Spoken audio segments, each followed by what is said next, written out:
Te voy a contar esto desde el lugar donde más duele. Desde el silencio de un hombre viejo que se creyó invencible por confiar. Porque a veces el peligro no llega con un cuchillo. Llega con una sonrisa, con prisa, con esa frase que suena inocente y termina siendo una sentencia. Da igual. Me llamo Bruno Salvatierra y pasé más de media vida arreglando lo que otros rompían. Puertas, radios, relojes, pero sobre todo, bicicletas. Y aprendí algo que te marca para siempre. Una bicicleta no es metal. Es un niño que vuelve a casa. Es una madre que por fin respira. Es la distancia exacta entre un susto y una tragedia. Ahora escucha bien, porque lo que voy a decirte puede cambiarte el día. El peor accidente suele empezar con un detalle pequeño, invisible, un tornillo que quedó más o menos. Si esta historia te atrapa aunque sea un poco, suscríbete ahora.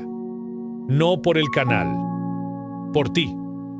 Porque aquí contamos relatos que te sacuden la mente y te dejan una idea clavada en el pecho. Y si te quedas hasta el final, vas a entender por qué a veces el enemigo no vive afuera, sino adentro, hablando bajito. En mi taller, las cosas no quedaban medio bien. Quedaban bien, quedaban seguras. Yo era terco con eso. Probaba una rueda 2, 3 veces. Ajustaba frenos como si se me fuera la vida en ello. Y muchos se reían. «Bruno, exageras». Yo solo respondía, «No exagero, prevengo». Fue en ese taller donde apareció Iván. Iván era joven, simpático, de esos que entran y en 5 minutos ya saludan como si fueran de la familia. Ojos vivos, sonrisa lista, manos rápidas. No era un villano de película, y eso es lo más aterrador. Era un chico común, con una mente peligrosa. Al principio, parecía que tenía hambre de aprender. Se quedaba mirando cómo medía la tensión del cable, cómo alineaba una llanta, cómo escuchaba el sonido limpio de una rueda recta. Yo pensé, quizá la vida me está regalando un heredero. Incluso llegué a imaginar que el taller, un día, podría quedar en sus manos. Pero hay algo que yo no vi a tiempo.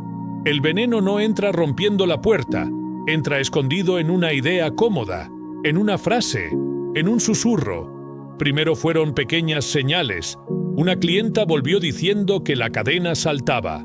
Un hombre juró que su freno volvió a sentirse blandito a los 2 días. Iván decía, «Qué raro». Seguro fue el uso. Y yo, cansado, con el taller lleno y la cabeza pesada, quise creerle. Quise creer porque creer era fácil. Y porque admitir lo contrario me obligaba a vigilar, a enfrentar, a corregir, a incomodar. Un día lo vi frente a una bicicleta con cara de fastidio, como si el trabajo fuera una ofensa. «Bruno, ¿de verdad hay que hacer todo esto siempre?». Me soltó sin mirarme. El aire del taller se volvió frío. Dejé la herramienta sobre la mesa despacio, como si el metal pudiera estallar. «Siempre», le respondí. «En este oficio, lo rápido es una trampa, y las trampas cobran intereses». Él asintió, sí, pero sus ojos decían otra cosa. Decían impaciencia. Decían, «Yo sé más». Decían, «Esto es demasiado para mí». Y ahí entendí algo triste. Hay personas que no le temen al error, le temen al esfuerzo. Iván era encantador con los clientes, contaba chistes, decía «listo» en tiempo récord. Y en un pueblo pequeño, la velocidad se confunde con talento. La gente no aplaude el cuidado, aplaude lo rápido. Y así empezó el teatro. Yo lo veía apretar 2 tornillos y declarar victoria. Limpiaba una cadena por encima como quien pasa el dedo por una herida y dice, «Ya está». Ajustaba lo justo para que hoy funcionara. Y mañana que lo resuelva el destino. Y lo peor es esto, yo lo veía, lo presentía y me callaba. Yo también me hice un atajo. Me decía, «Ya se corregirá. No quiero humillarlo. Estoy cansado. No pasa nada». hasta que llegó el día en que el destino dejó de ser una idea y se volvió un nombre. Clara entró al taller una tarde con lluvia, empapada, con el pelo pegado a la cara y las manos temblando. A su lado venía su hijo, Nico, saltando como si la lluvia fuera un juego. Tenía esa alegría pura que te da ganas de proteger el mundo con el cuerpo. La bicicleta de Nico estaba destrozada, manillar torcido, frenos blandos, pedales flojos, la rueda desviada. Parecía una risa rota. Clara habló rápido, como quien pide auxilio y al mismo tiempo intenta no llorar. Por favor, necesito que quede segura. Mi hijo baja la cuesta del puente cada mañana para ir a la escuela. Yo no duermo si sé que algo puede fallar. Dígame cuánto es, lo pago. Yo miré la bicicleta y vi horas de trabajo, piezas que cambiar, pruebas, paciencia.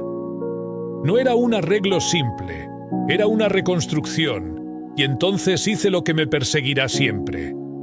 Giré la cabeza hacia Iván. Él puede con esto, dije, inflando mi voz como si inflara una mentira. Es bueno. Iván sonrió, se acomodó el orgullo en la cara y respondió. Quédese tranquila, se la dejo como nueva. Clara exhaló como si por fin alguien le hubiera quitado una piedra del pecho. Nico sonrió con esa confianza que solo los niños tienen. Esa confianza peligrosa que entregan sin defensa. Yo debería haberlo detenido ahí. Debería haber dicho, no, esto lo hago yo. Debería haber desconfiado. Debería haber revisado. Debería.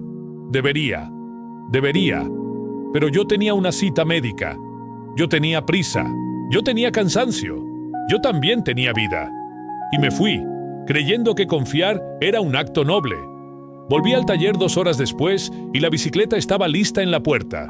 Tan limpia, tan bonita. Y sin embargo, me dio una sensación rara, como cuando ves una casa perfecta y notas que huele a gas. ¿Ya?, pregunté. Listo, dijo Iván sin levantar la vista. Quedó perfecta. Quise creer. Quise tanto creer que no revisé. Sentí un nudo, sí, pero le puse otro nombre. Le dije confianza. Le dije optimismo. Le dije no seas paranoico. Y como la mentira es cómoda, me la tragué. Clara pagó. Nico se fue feliz. La puerta se cerró. Y el taller quedó en silencio. Pero no era un silencio cualquiera. Era un silencio que avisa, un silencio que mira, un silencio que te prepara el golpe. A la mañana siguiente, el pueblo amaneció gris. Lluvia fina. De esa que no asusta, hasta que te quita el piso. Yo estaba sirviéndome café cuando escuché gritos. No uno, varios. Gente corriendo como si el mundo se hubiera quebrado. Y un nombre rebotando en el aire, como una campana de emergencia. ¡Nico! ¡Nico! Se me cayó la taza, el café se derramó como si fuera sangre, y yo salí corriendo. La cuesta del puente estaba resbaladiza, había un círculo de gente. Vi una bicicleta tirada de lado como un animal herido, y vi a Clara arrodillada, empapada por la lluvia y por el pánico, sosteniendo a su hijo con la cara pálida, un corte en la ceja, la boca apretada para no gritar. «Confié en ustedes», gritaba. «Confié». No llegó ni a la esquina. No era un reclamo, era una sentencia. Era el precio de mi confianza. Me arrodillé. Miré la bicicleta, y ahí estaba la verdad, desnuda y cruel. Frenos mal ajustados, piezas que debieron cambiarse, un manillar que parecía recto por fuera pero seguía torcido por dentro. Era una mentira con forma de bicicleta. Sentí rabia. Una rabia caliente, violenta, que me subía por el cuello. Rabia contra Iván, rabia contra mí, rabia contra el tiempo por no poder volver atrás ni un minuto. Nico seguía vivo. Un hombre lo había agarrado antes de que se fuera contra el muro. Ese desconocido, con reflejos de ángel, le regaló segundos de vida. Yo respiré como si me hubieran hundido en agua, y justo entonces lo vi. Iván llegando despacio, tarde, con la cara vacía, como quien no entiende el tamaño de lo que hizo. Mi pecho ardió. «Mírame», le dije. Él me miró, y su expresión se quebró, porque por primera vez vio lo que su mente le negó durante meses, la consecuencia con nombre, con madre, con herida. Yo no pensé que... balbuceó. «Eso hiciste», lo corté. «No pensar, o peor, pensar solo en ti». Iván intentó justificarse. Dijo que tenía prisa, que era tarde, que funcionaba, que se veía bien. Y ahí exploté, no con golpes, sino con verdad. «Se veía», le escupí las palabras. Esa frase casi mata a un niño. Clara lloraba, la gente murmuraba, y yo sentí que mi taller, mi nombre, mi vida, se arrancaban de raíz. Ese mismo día, Iván desapareció del pueblo.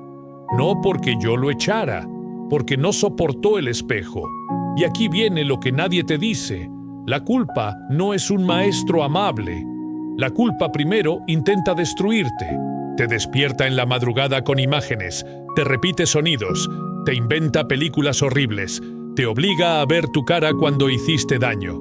Semanas después, una noche, tocaron mi puerta. Abrí y lo encontré ahí. Iván, más flaco, ojeroso, con los ojos rojos como si hubiera estado peleando con su propia cabeza. No vino a pedirme trabajo, vino a pedirme aire. «No puedo dormir», dijo. «Escucho el golpe, veo la lluvia, veo a la madre. Yo pensé que era solo ahorrar tiempo». Se le quebró la voz. No era teatro, era ruina.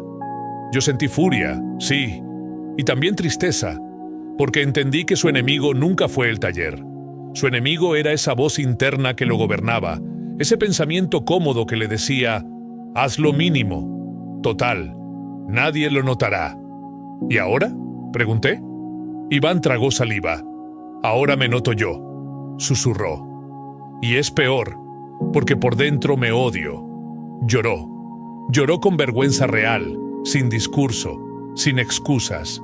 Y me di cuenta de algo. Existe gente que solo despierta cuando el golpe ya pasó. Y eso duele. Pero también abre una puerta. «Si de verdad quieres cambiar», le dije, «deja de buscar alivio. Empieza a pagar con acciones, no con palabras».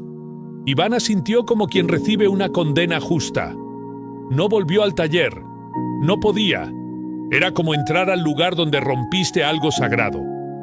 Pero alquiló un galpón viejo al borde del pueblo, un sitio abandonado que olía a óxido y a segunda oportunidad.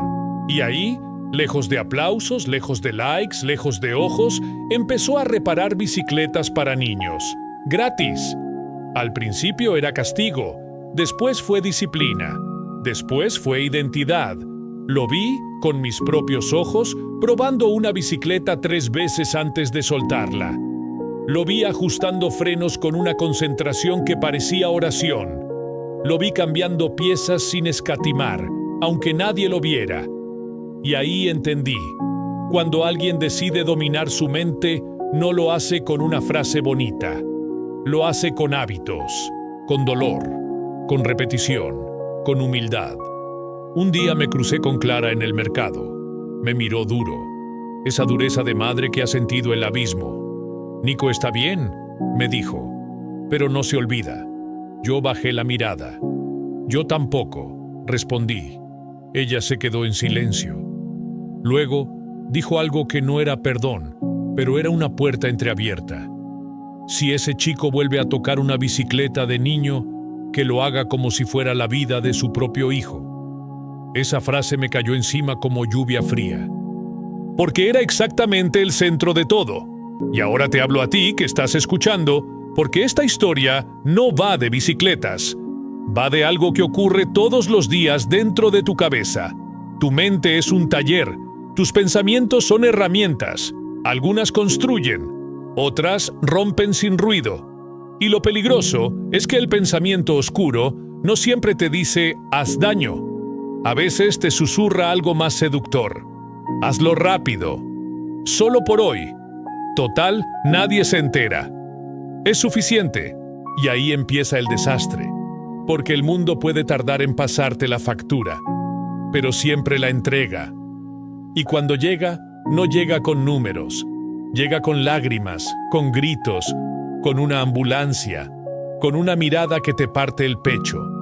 Pero también existe otra verdad, y quiero que te la lleves como una chispa de esperanza. Caer no te convierte en una mala persona para siempre. Caer te muestra dónde estás débil. Y si estás vivo, todavía puedes elegir distinto. Iván no pudo borrar lo ocurrido. Nadie puede. Pero cada mañana elige lo difícil. Elige lo correcto. Elige reparar afuera para reparar adentro. Y yo, Bruno, aprendí algo amargo. Confiar no es cerrar los ojos. Confiar es mirar, corregir, enseñar, aunque incomode. Así que si hoy estás a punto de tomar un atajo, si tu cabeza te vende la salida fácil, detente un segundo, respira y pregúntate una cosa, solo una. ¿Qué precio voy a pagar mañana por esta comodidad de hoy? Porque a veces tu vida, o la de alguien más, cuelga de un tornillo que nadie verá, hasta que sea demasiado tarde. Y si esta historia te tocó por dentro, quédate con nosotros. Suscríbete al canal ahora mismo y activa la campanita, porque aquí no solo contamos historias, te damos espejos. Y quizás el próximo video sea justo el empujón que necesitabas para ganar una batalla silenciosa dentro de ti. Nos vemos en la próxima. Y recuerda, no eres lo que piensas en tu peor momento. Eres lo que decides construir después.